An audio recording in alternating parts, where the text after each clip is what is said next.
왜 미국 부자들은 주식을 팔지 않고 계속 갖고 있을까요? 그냥 돈이 많기 때문에? 아닙니다. 우리가 흔히 알고 있는 국내 주식과 사람들의 심리와는 달리 미국은 시장 자체가 다릅니다. 한국은 주식이 5천 원이었다가 20만 원까지 올랐다가 지금은 다시 500원인 이런 주가들이 굉장히 많습니다. 급등했다가 급락하고 다시는 회복 못하는 기업들이 너무나 많다는 뜻이죠. 하지만 미국은 전혀 다릅니다. 대부분의 기업들이 시간이 지나면서 계속 올라가니까요. 지금 아무 차트나 열어봐도 쉽게 알 수 있죠. 물론 당연히 하락도 있겠죠. 하지만 전체적으로 보면 장기적 우상향을 띠고 있는 경우가 대부분이에요. 50달러였던 주식이 5,000달러 그리고 1만 달러까지 미친 듯이 올라가는 일이 꽤 많습니다. 즉 주가 자체가 자산을 불려주는 도구인 거예요. 그래서 올랐을 때 무조건 팔아야 돼. 언제 떨어질지 모르잖아. 이렇게 생각하는 우리하고는 좀 다릅니다. 이건 한국 시장에서의 생존 본능이라고 할 수 있죠. 하지만 미국은 그럴 필요가 전혀 없다는 겁니다. 왜 그럴까요? 미국은 세금에 미쳐있는 나라입니다. 100달러 지폐의 주인공이자 건국의 아버지라 불리는 벤저민 프랭클린이 이 세상에 확실한 건 죽음과 세금밖에 없다. 이렇게 말할 정도였으니까요. 그러니까 미국 애들은 어떻게 해요? 주식을 담보로 해서 대출을 받아 쓰는 거예요. 내가 나의 개인 자산을 가지고 돈을 빌렸는데 세금을 왜 내? 세금을 낼 필요가 없잖아요. 나는 안 팔았잖아. 주식을 팔지 않았으니까 세금을 안 내고 빌려서 쓰는 게 훨씬 이득이라는 거예요. 그러니까 미국인들은 주식을 존버라고 생각하는 개념이 아니라 계속해서 들고 있는 자산이라는 개념인 거예요. 그러니까 주식을 엄청 오래전부터 가지고 있는 애들이 초기 투자자들이 굉장히 많은 거죠. 그게 얘네들의 부의 구조고 이들의 시스템인 겁니다. 이건 단순히 이론적인 개념이 아니에요. 일론 머스크가 트위터를 인수했잖아요. 근데 이 트위터를 인수할 때도 얘가 돈이 있었느냐? 아니에요. 일론 머스크가 가지고 있는 주식을 담보로 해서 돈을 빌려서 트위터를 인수한 겁니다. 그 주식이 담보 가치로서 인정을 받은 거죠. 그렇다면 담보로 맡길 수 있는 게 주식밖에 없느냐?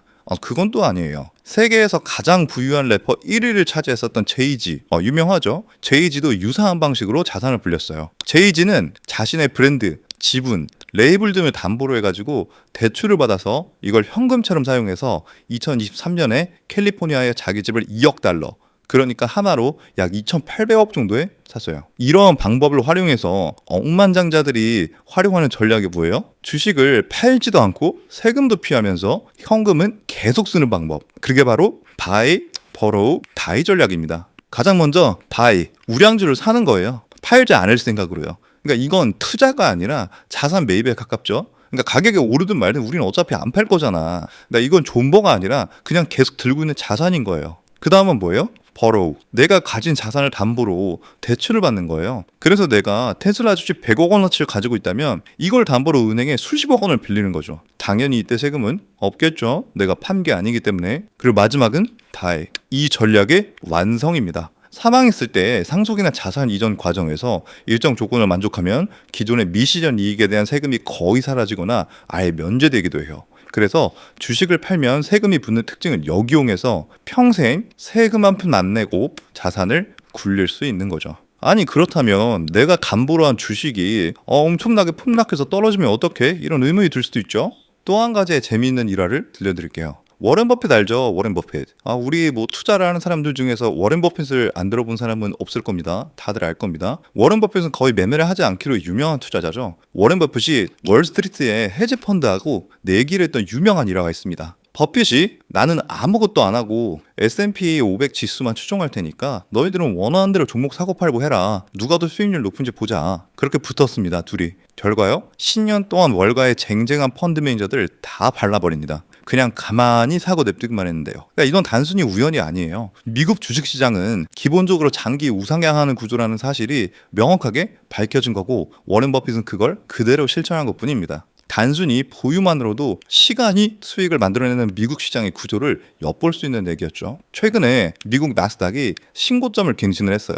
역사적인 신고점이죠. 굉장히 좋은 뉴스예요. 근데 어쩌면 이것은 그냥 상식적인 얘기다라고 할 수 있습니다. 앞으로도 나스닥은 지금보다 더 고점으로 올라갈 수 있죠. 물론 중간에 조정이 올 수도 있죠. 그렇지만 결국은 25,000, 3만 이렇게 고점을 찍을 수도 있는 겁니다. 이게 놀라운 건 아니라는 거죠. 그렇다면 앞으로도 미국이 계속해서 올라가기만 할 거냐? 계속 올라가기만 하진 않을 거잖아요. 내려갈 수도 있죠. 예, 그리고 이 내려감의 폭이 굉장히 클 수도 있는 거고요. 그러니까 장기적인 우상향을 믿고 투자하는 건 좋아요. 그렇지만 이왕이면 좋은 자리를 노려서 들어가는 게 더 현명하겠죠. 그러니까 제가 말씀드리고 싶은 건 이거예요. 여러분들이 제가 분석한 차트, 브리핑 이런 거 보실 거잖아요. 그런데 저는 이게 내려왔을 때 어디에서 사야 될지, 어느 정도가 사기 좋은 구간인지 이런 이야기를 들려드리고 싶은 겁니다. 적어도 이 금액이 오면 너무 메리트 있다. 이때는 무조건 사야 된다. 사는 게 좋다. 이런 개념으로 설명을 해드리고 싶은 거예요. 결국에는 올라갈 거지만 우리는 조금 더 좋은 수익률을 내는 게 당연히 더 좋잖아요. 더 좋은 자리에서.